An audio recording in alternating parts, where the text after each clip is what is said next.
Okay, so I'm back inside this afternoon. I've come on really just to make a little video and have another little chat with you all. Last week I was quite busy. Not only was I working with a couple of clients, I was really busy with new inquiries and requests for help really and support. And I really wanted to make this video just really to address some issues, and it was something that I kept finding myself repeating last week to different people, and that is different trainers work in different ways. Okay, um, I'm sure we all work in the way that we feel is best, or I like to think so anyway.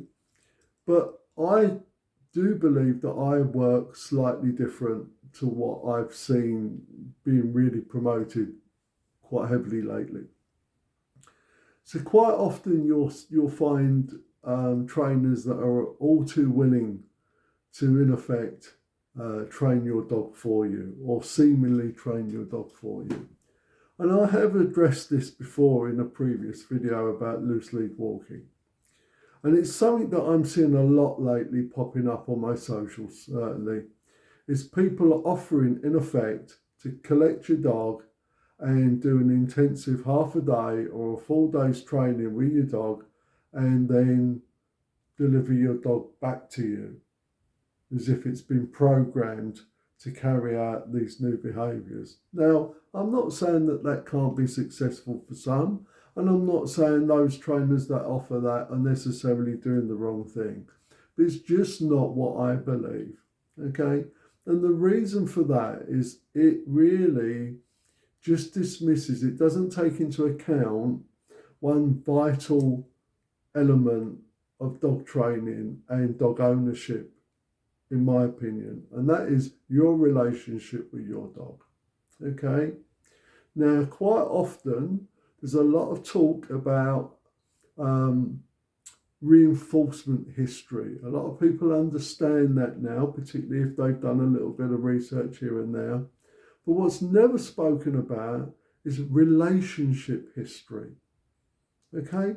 That is the history that your dog and you have together.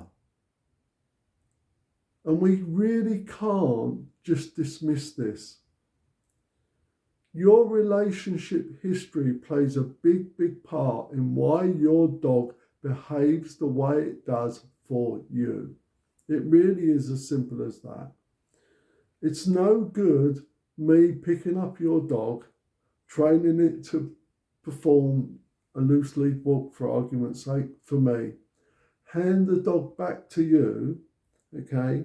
And quite often what we see is that the dog will respond in the way it did for me initially, but quite often within, say, 24 hours or 48 hours later, because of your relationship history, you will go back to handling exactly the same way as you did before. And you were never part of that equation. That equation really should be you, your dog, together, alter your dog's behaviour or teach your dog the new skills that you think it requires. Okay? So, relationship history, please just give it some thought. You must be part of that equation, in my opinion. Okay? And to add to that, I'm going to also mention something else that I keep finding myself having to repeat. That your time, your effort, your consistency, and your commitment will also be required to positively affect the outcome, the final result of any training or any behaviour modification. Okay? So please, if that works for you, fine. But I had two clients last week phone me that have gone down that route, and guess what? The training didn't stick. So there is another way. If you're looking for another way, please just give me a call and you can decide whether I'm the right person to try and help you. Thank you. Bye-bye.